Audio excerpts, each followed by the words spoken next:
அஸ்ஸபாத்து அலல் இஅ்திஸாம்.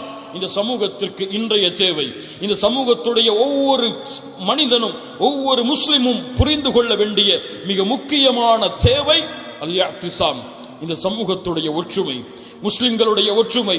கண்ணியத்துக்குரியவர்களே, ஏதோ வாய்ச்சவடார்களுக்காக இந்த சமூகத்தை இதை ஒரு அலங்கரிப்பதற்காக நான் சொல்லவில்லை.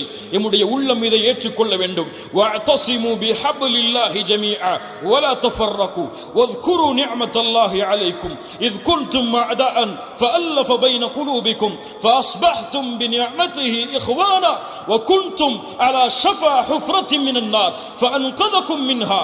அல்லாஹ் ரப்புல் ஆலமீன் அவனுடைய புத்தகம் அல் குர்ஆனிலே சொல்லுகிறார். ஒவ்வொரு இயக்க தலைவரும் ஓதுகிறார், ஒவ்வொரு பள்ளிகளை அல்லாஹ்வுடைய மார்க்கத்தை பற்றி பேசக்கூடிய ஒவ்வொரு இமாமும் ஓதுகிறார், ஒவ்வொரு முஸ்லிமும் குர்ஆனிலே இந்த வசனம் இருக்கிறது என்பதை அறிந்து கொண்டிருக்கிறான். வஅதஸிமு பிஹப்லில்லாஹி ஜமீஆ, அல்லாஹ்வுடைய கயிற்றை பலமாக முஸ்லிம்களை பற்றி பிடித்துக் கொள்ளுங்கள்.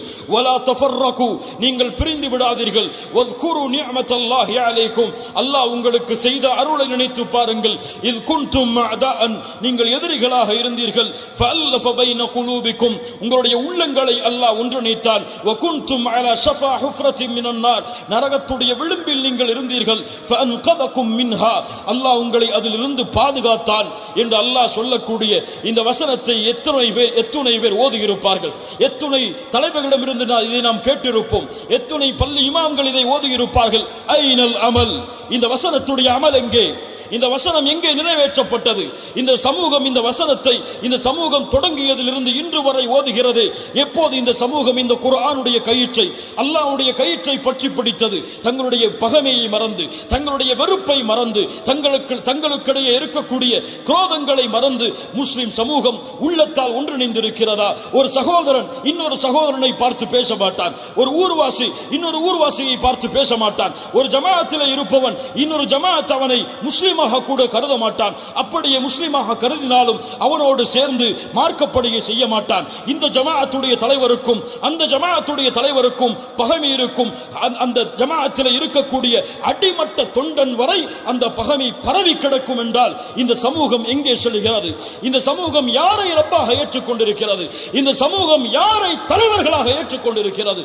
அல்லாஹ்வுடைய தூதரை ஏற்றுக்கொண்டிருந்தால், குர்ஆனை ஏற்றுக்கொண்டிருந்தால், அல்லாஹ்வுடைய மார்க்கத்தை தன்னுடைய வழியாக ஏற்றுக்கொண்டிருந்தால், தன்னை பின்பற்றக்கூடிய, தன்னை வழிநடத்தக்கூடிய தலைவன் பகைத்தால் என்ன, தன் ஊர் பகைத்தால் என்ன, தன் குடும்பம் பகைத்தால் என்ன, என் உள்ளம் பகைத்தால் என்ன, அவனின் முஃமின், லா இலாஹ இல்லல்லாஹ்வை சொல்லக்கூடியவன், முஹம்மது ரசூலுல்லாஹ்வை அங்கீகரிக்கக்கூடியவன். அவனுக்கு கஷ்டம் என்றால் எனக்கு கஷ்டம், அவனுக்கு துன்பம் என்றால் எனக்கு துன்பம். அவன் எந்த ஊரிலே இருக்கட்டும், எந்த ஜமாஅத்தை பின்பற்றட்டும், எந்த இயக்கத்திலே இருக்கட்டும், எந்த இயக்கத்தோடு தன்னுடைய பெயரை வைத்திருக்கட்டும், ஆனால் அவன் முஸ்லிம், அவன் சீர்பட வேண்டும் என்று விரும்புகிறேன், அவன் நேர்வழியிலே வர வேண்டும் என்று விரும்புகிறேன், அவனுடைய உள்ளம் நேர்வழிப்படுத்தப்பட வேண்டும் என்று விரும்புகிறேன். உலகத்திலே இருக்கக்கூடிய, இந்த சமூகத்திலே வசிக்கக்கூடிய ஒவ்வொரு முஸ்லிமும் என் சகோதரன். ஒவ்வொரு முஸ்லிமையும் நான் நேர்வழிப்படுத்த வேண்டும். நான் நேர்வழியில் இருந்தால், அவன் நேர்வழியிலே இருந்தால் என்னை நேர்வழியிலே படுத்த வேண்டும்.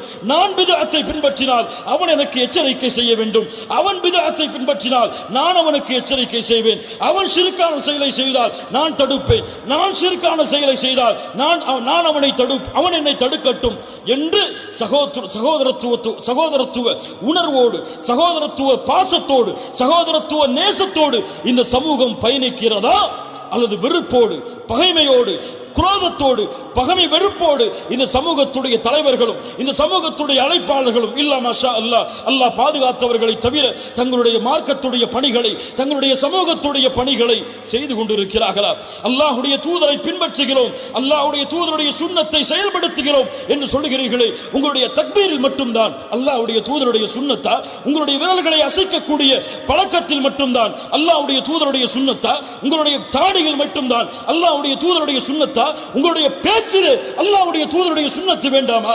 உங்களுடைய சகோதரனை நீங்கள் நேர்வழிப்படுத்துவதற்கு அல்லாஹ்வுடைய தூதருடைய சுன்னத்து வேண்டாமா? நீங்கள் ஃபேஸ்புக்கில் எழுதக்கூடிய வார்த்தைகள், நீங்கள் மேடைகளிலே பேசக்கூடிய வார்த்தைகள், முஸ்லிம் சமூகம் சிந்திக்கட்டும். இந்த வார்த்தைகளை தன்னுடைய சமூகத்திலே வாழ்ந்த ஒரு முஸ்லிமை பற்றி மேடைகளை இன்று பேசக்கூடிய வார்த்தைகளில் ஒரு வார்த்தையாவது இந்த முஸ்லிம் சமூகத்திலே தலைமை தாங்கி நடத்தி சென்ற முஹம்மது ரசூலுல்லாஹ் பேசியிருப்பார்களா? அந்த சஹாபா அவர்களை பின்பற்றிய சஹாபாக்கள் பேசியிருப்பார்களா? ஒருவனை வழிகேடன் என்று, ஒருவனை மதம் மாறியவன் என்று, ஒருவனை முஷ்ரிக் என்று, ஒருவரை காஃபிர் என்று, அவன் இந்த பழக்கத்தில் இருந்தவன், அவன் அந்த பழக்கத்தில் இருந்தவன், அவன் அந்த பெண்ணோடு தொடர்பு கொண்டவன், இவன் இந்த பெண்ணோடு தொடர்பு கொண்டவன், அவன் இவ்வளவு சொத்துக்களை சூறையாடியவன், இப்படி சமூகத்திற்கு துரோகம் செய்தவன் என்று முஸ்லிம்களே இந்த உலக சமூகத்திற்கு எதிரிகளாக மாற்றி இருப்பார்களா? இதில் எங்கே சென்றது சுன்னா? இதில் எங்கே சென்றது சுன்னா? தீமைகளை யாரும் தடுக்க வேண்டாம், எல்லாம் நன்மையின் பாதைகளை பயணியுங்கள் என்று சொல்லவில்லை. தீமைகளை தடுங்கள். ஒரு சகோதரன் நேர்வழி இல்லை என்றால் அவனை சீர்படுத்துங்கள். ஒரு சகோதரனுடைய செயல் உங்களுக்கு பிடிக்கவில்லை என்றால் அவனை சீர்படுத்துவதற்கு உங்களால் ஆன முயற்சியை செய்யுங்கள். ஒழுக்கம் வேண்டாமா? பண்பு வேண்டாமா? குணம் வேண்டாமா? அல்லாஹ்வுடைய தூதருடைய வழிமுறை வேண்டாமா? அபூபக்கருடைய குணம் உங்களுடைய வாழ்வில் உண்டா? உமருடைய குணம் உங்களுடைய வாழ்வில் உண்டா? உஸ்மானுடைய குணம் உங்களுடைய வாழ்வில் உண்டா? இந்த சமூகம் ஓர் அடியில் நின்று முஸ்லிம் சகோதரத்துவத்தை வெளிப்படுத்த வேண்டும் என்ற ஆசை கொண்டிருக்கக்கூடிய முஸ்லிம்கள் எத்துணை பேர். இஸ்லாமிய மார்க்கத்துடைய ஒற்றுமையை விடுங்கள். நீங்கள் வைத்திருக்கக்கூடிய அரசியல் கட்சிகள் அதில் கூட முஸ்லிம்களால் ஓரணியில் பயணிக்க முடியாத பொழுது உங்களுடைய பகைமையும் வெறுப்பும் ஒரு முஸ்லிம் சமூகத்துடைய சமூக முன்னேற்றத்தில் கூட ஒற்றுமையாக பயணிக்க முடியாத பொழுது குர்ஆன் சுன்னாவில் எப்படி நீங்கள் ஒன்றிணைவீர்கள்? ஒரு நாளைக்கு ஒரு கொடி, அடுத்த நாளைக்கு அடுத்த கொடி, அடுத்த நாளைக்கு அடுத்த கொடி என்று ஒவ்வொரு நாளும் நான் நான் நான் என் தலைவன், என்னுடைய அமீர், என்னுடைய இயக்கத்துடைய தலைவன் என்று இந்த சமூகம் பயணித்துக் கொண்டே இருந்தால் எதிரிகளுடைய விழிப்பு சாதாரணமான விழிப்பு கிடையாது. இந்த சமூகத்தை அழிக்க துடிப்பவர்களுடைய விழிப்பு சாதாரண விழிப்பு கிடையாது. நீங்கள் தூங்கி எழுவதற்கு முன்னால் உங்களுடைய பலவீனமாகிய இந்த சகோதரத்துவத்தின்மை என்ற ஒரே காரணத்தை கொண்டு உங்களை தரைமட்டமாக்கலாம். அல்லாஹ் பாதுகாப்பானாக. ஒன்றிணையுங்கள் மூமின்களே. ஒரு முஸ்லிமை முஸ்லிமாக மதிக்க கற்றுக் கொடுங்கள். ஒரு மூமினை மூமினாக பாருங்கள். அல்லாஹ்விற்காக உங்களுடைய பகைமைகளை, உங்களுடைய வெறுப்பை, உங்களுடைய குரோதத்தை விட்டுக் கொடுத்து அஸ்ஸலாமு அலைக்கும் என்று நீங்கள் சலாம் சொல்லி பழகுங்கள். இங்கே வந்திருக்கக்கூடிய எல்லோரும் இந்த உறுதியை ஏற்றுக்கொள்வோம். லா இலாஹ இல்லல்லாஹ் கூறினால் அவன் முஸ்லிம். அவனுடைய செயல்பாட்டில் தவறு இருந்தால், அவனுடைய கொள்கையில் தவறு இருந்தால், அவன் சுன்னாவை செயல்படுத்தக்கூடிய முறையில் தவறு இருந்தால் நான் திருத்துவேன். அவன் திருந்தும் வரை போராடுவேன். ஆனால் அவனை விமர்சனம் செய்து கிடையாது. அவனுடைய பெயரை நாளாக கிழித்து விட்டேன் என்று பெருமை தட்டி கிடையாது. முஹம்மது ரசூலுல்லாஹ் சென்ற வழியில் ஒழுக்கத்தோடு, பாசத்தோடு, நேசத்தோடு பள்ளிகளை வந்து தன்னுடைய உள்ளத்தை காயப்படுத்த வேண்டும் என்பதற்காக சிறுநீரை கழித்தவனை அழைத்து சொன்னார்கள், தோழரே, இது சிறுநீர் கழிக்கக்கூடிய இடம் அல்ல, இது அல்லாஹ்வை வணங்கக்கூடிய இடம், இந்த இடத்தில் இதுவெல்லாம் செய்யக்கூடாது என்று. சுப்ஹான ரப்பியல் அலா. அல்லாஹ் ரப்புல் ஆலமீன் மூசாவையும் ஹாரூனையும் அனுப்புகிறான். மூசா, ஹாரூன், ஆனா ரப்புக்குமுல் அலா, நான் தான் உயர்வாக இறைவன் என்று சொல்லக்கூடிய ஃபிரௌனிடத்திலே சென்று கௌலல்